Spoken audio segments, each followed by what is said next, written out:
Aku baru kemarin operasi di tahun 2023. Karena aku pertama kali salah operasi. Oh, salah operasi di rumah sakit Semarang loh. Oh, di Indonesia. Ya, sampai operasi aku sekali tuh sampai habis operasi aku nanahan lah, pokoknya nanahan bengkak sampai sakit banget lah leher aku, sampai aku pikir aku bakal mati gitu lah pokoknya intinya itu. Aku sampai di Pineng. Dokternya tahu loh aku sakit apa, tanpa aku kasih lihat foto. Dia tanya sih, emang kamu ada foto nggak sakitmu apa? Aku bilang aku nggak ada, aku nggak simpen pada saat itu. Emang aku udah simpen ya. Langsung dia kasih tunjuk aku, ini ya sakit kamu ya pasti ya. Dan itu bener loh guys. Hebat. Langsung aku sama suami aku amazing banget. Wow, hebat banget bisa tahu tanpa lihat foto. Hai, assalamualaikum warahmatullahi wabarakatuh. Welcome back to my channel Mer React TV. Oke, apa kabar hari ini? Mudah-mudahan kabar daripada kalian semuanya mudah-mudahan baik-baik saja. Oke, bagi kalian yang baru berjumpa dengan channel ini atau sama sekali belum tahu dengan channel Mer React TV, silahkan teman-teman support terlebih dahulu dengan cara menekan tombol subscribe. Oke, di video kali ini jom kita sama-sama reaction bareng nih teman-teman ya. Ada satu ungkapan dari pasien Indonesia yang sangat-sangat kecewa sekali dengan pelayanan rumah sakit Indonesia. Mereka sampai hampir tapi apa yang terjadi ketika di Malaysia mereka sembuh total.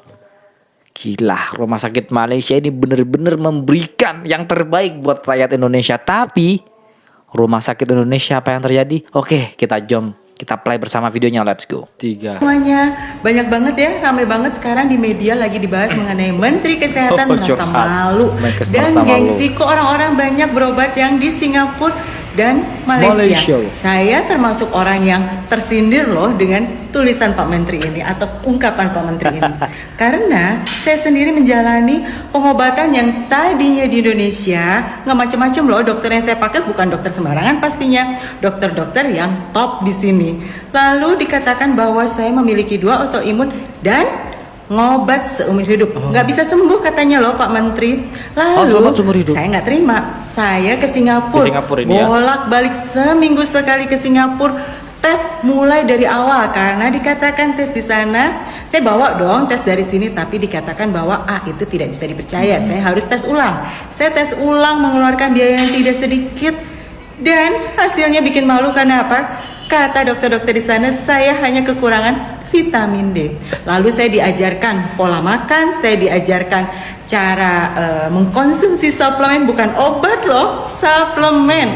Diajarkan perbaikan leaky gut, diajarkan segala macam. Alhamdulillah, lihat dong saya sekarang sehat. Lalu yang berikutnya lagi adalah ketika saya dinyatakan saya ada kanker.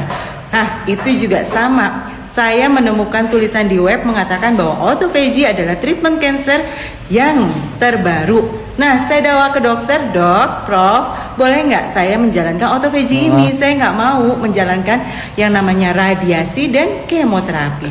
Lalu dokter-dokter bilang, maaf kita nggak paham tuh ilmunya gimana, udah jalani aja yang kita ini. Tapi waktu itu juga saya divonis umurnya sudah tinggal sekian bulan lagi. Akhirnya saya ngotot ambil kursus berbayar luar negeri, ratusan dolar saya bayar karena saya saat itu sudah cukup lemah, tidak mungkin ke Singapura. Dan alhamdulillah kansernya juga free loh, bersih.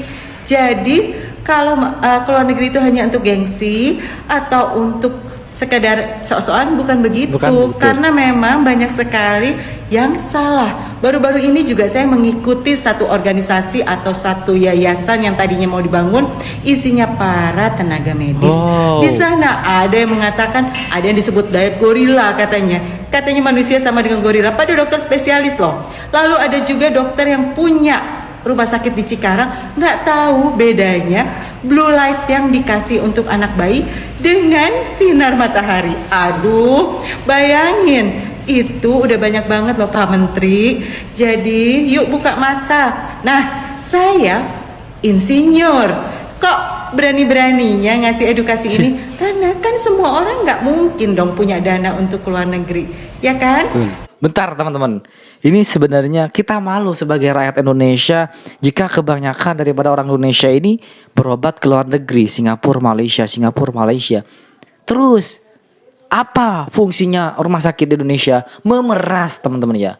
Kenapa saya mengatakan demikian? Di daerah saya saja itu, wah, Allahu Akbar, dipersulit, bahkan tidak ada penyakitnya dalam perut ini, disesar teman-teman ya. Dan hasilnya nihil, padahal tidak ada penyakitnya. Saking kebingungan, ini sakit apa, akhirnya disesar tanpa ada penyakit yang ditemukan. Dan sekarang sudah dipanggil oleh Allah Subhanahu wa taala efek samping daripada sesar tersebut. Karena tidak ada penyakitnya, tidak ada penyakit yang diangkat, tiba-tiba divonis harus sesar. Dirujuk biaya mahal dan tidak sembuh sama sekali. Ini saya berkata jujur, ini termasuk salah satu family daripada tetangga saya, teman-teman ya. Rumahnya di samping saya juga, dekat. Allah, pantesan ya kakak ini berobat ke Malaysia atau Singapura. Karena di sana emang sesuai lah harga, terkadang juga lebih murah dan sembuh total. Tidak seperti dokter-dokter Indonesia yang tidak tahu apa-apa sih sebenarnya. Cuma saat pusing. Oke, kita lanjut. Jadi makanya saya ngadain edukasi gratis. Kalau masih ada yang nyinyir, ini gratis, bener-bener gratis lagi. hanya supaya orang-orang sehat tanpa harus keluar negeri.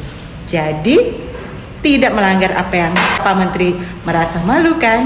Yuk, sehat selalu. Untuk orang Indonesia nggak usah khawatir lagi karena sekarang berobat di Malaysia udah bisa gratis. Gratis. Pakai asuransi Indonesia. Wow. Jadi hewan sehat nggak usah pakai asuransi internasional lagi. Pakai aja asuransi yang dibikin di Indonesia, bisa kok. Asalkan asuransi yang dipakai adalah asuransi Privat. bukan asuransi negara. Wow. Dan juga polisnya bisa mengcover bagian Asia Wow. ataupun ASEAN.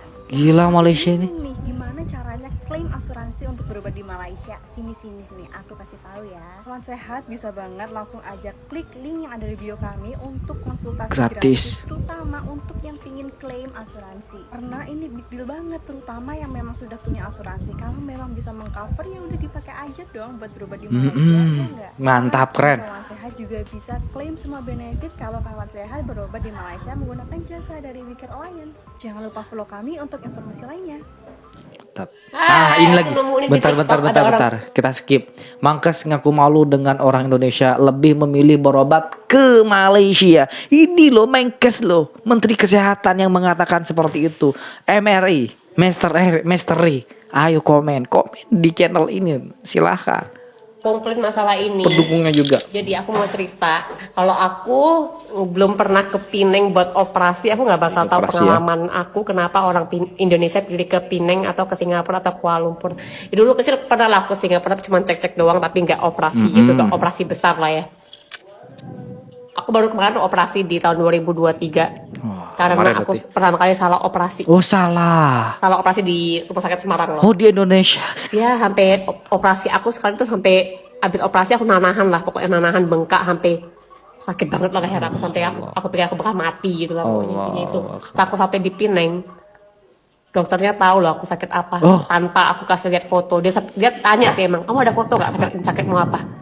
Aku bilang aku nggak ada, aku nggak simpen pada saat itu, emang aku udah simpen ya. Langsung dia kasih tunjuk aku, ini ya sakit kamu ya pasti ya. Dan itu bener loh guys. Hebat. Langsung Mister. aku sama suami aku amazing banget. Wow, hebat banget bisa tahu tanpa lihat foto, cuman lihat bekas jahitan dan Profesional. letaknya doang. Kenapa kamu bisa nahan tau nggak? Dokternya tuh nggak bersih operasinya, nggak bersih guys, nggak bersih, jadi jorok gitu guys. Astagfirullah, ini manusia punya perasaan. Bayangkan, seandainya dokter Indonesia ini mirip dengan dokter Malaysia, wah, semua pasti pengen berobat ketika sakit. Di tempat saya teman-teman, ketika sakit tidak mau mereka ke rumah sakit, maunya mau berobat, mau disembuhkan dengan obat-obat tradisional karena mereka takut diagnosa ini, diagnosa itu, karena kejam loh dokter di Indonesia, kejam, apalagi dari saya teman-teman. Terus ya, kenapa orang Indo itu suka ke Pineng? Menurut aku dokter Kuala Lumpur Malaysia itu menghargai waktu pasien Wow. gitu ya. Kalau dokter Indo lu bayangin deh, kalau lu ke rumah sakit tuh ya jam praktek jam 8 lah ditulis lah. Datangnya jam berapa guys? Jam 10, Betul. jam 11, suka-suka dia lah datang jam berapa, kan dia dokter gitu kan, kita butuh intinya begitu kan, ya nggak sih? Ya nggak sih? Oke, sedikit cerita. Saya ingat teman-teman ya, ketika istri saya itu mengandung kurang lebih 8 bulan. Kena penyakit bawaan gatal ya teman-teman ya, gatal. Saya ke rumah sakit berangkat jam 7. Tahu gak? itu dipanggil jam 12. Bayangkan, istri lagi hamil besar, dipanggilnya sampai jam 12. Saya sudah berangkat pagi banget biar cepat dipanggil. Tapi apa yang terjadi? Jam 12, teman. Hampir mau zuhur. Hampir setengah hari saya di rumah sakit, padahal besar kandungannya. Kasihan kemarin, anak yang kedua, teman-teman ya. Saya gak ngerti lah. Kalau di sana tuh enggak guys. Jadi kalau kita jam 9 dok datang ya, jam praktek jam 9 ya, itu dia ada jam 9 loh, das. On time. Aduh. On Betul, time. ini sangat betul sekali. Dan Sabtu itu dia kerja guys, Sabtu dia kerja visit pasien. Nggak kayak di Indo. Sabtu libur, bodoh amat pasiennya mau ngapain, libur intinya diganti dokter umum, dokter UGD buat visit. Betul. Nggak bisa ngomong, speechless karena dia harganya murah banget dibandingin Semarang. Pantes dia marah Mbak ya. Lu Kakak bayangin ini ya, marah ya. dokter aku tuh spesialis loh, profesor, sudah tua, cuman 100 ringgit biayanya. 100 ringgit, jadi kau bayangin 300 sekitar ribu. 350 ribu rupiah saja. Betul. Pokoknya intinya semua orang Indonesia emang berbondong-bondong ke Pineng. Nggak tahu kenapa ya, karena emang kenyataannya Kenyataan. lebih bagus, lebih murah, lebih pasti, lebih bener, lebih rapih. Nih jahitannya bagus banget nih. Nggak kayak gini nih, kayak jahitan baju guys. Baju aja lebih rapi daripada jahitan leher aku. Talking about medical, Tengah nih. why people go to Malaysia. Ini Menkes. It's not only about it's not only about it started with the trust of the patient. Bukan karena harga mereka ke Malaysia. Kata Menkes teman-teman ya. Dengarkan ini. Itu dimulai dengan kepercayaan pasien. Mereka lebih percaya ke Malaysia. Iya, percaya karena pelayanannya tidak baik di negara kita sendiri Indonesia. Masih mau ngelak, silahkan komen yang tidak suka dengan konten ini teman-teman. Karena memang greget saya. If people don't trust the doctors, there is no profession for the doctors. No, my feeling from the outside, if people start losing trust and choose another source of information, source of money, source of healthcare services, then you need to be aware and be careful. If it happens in a very rich group of people, it's okay. But when it starts going down to the middle class people, that they prefer to go to another places because they trust that can be treated. Dah basi saya perkataan ini. To do seriously bring something, do introspection, be a little bit open, don't use deniability, and do internal check. What happened with this? And what can we do to regain the trust of our patient and our people so they can come back? Oke teman-teman semuanya, itulah video reaction hari ini. Oke, yang pendukungnya misteri silahkan komen di kolom komentar. Tidak hanya bekerja ke Malaysia, tapi mereka banyak memilih berobat ke Malaysia. Bukan karena harga katanya Menkes, karena kepercayaan pasien. Oke, itu termasuk salah satunya. Kepercayaan pasien, yang kedua adalah harga. Harga juga termasuk salah satu harga yang terjangkau murah di Malaysia dan dijamin rapi dan bagus. Tidak dilihat gambarnya, hanya melihat saja langsung sekilas, langsung tahu ini sakit apa, itu bukan sakit ini, bukan sakit yang telah diagnosa di rumah sakit Indonesia. Hebat dokter Malaysia, hebat, tua-tua, hebat, luar biasa. Dan hanya dimintain biaya 100 ringgit. Allahu Akbar, 100 ringgit itu 350 ribu. Hanya operasi teman-teman ya. Mudah-mudahan harapan kita semua dokter di seluruh Indonesia itu samalah dengan dokter Malaysia. Oke, bagi kalian yang suka dengan video ini silahkan teman-teman subscribe terlebih dahulu. Jangan malu-malu karena subscribe itu gratis. Baik, kita akhiri. Wassalamualaikum warahmatullahi wabarakatuh.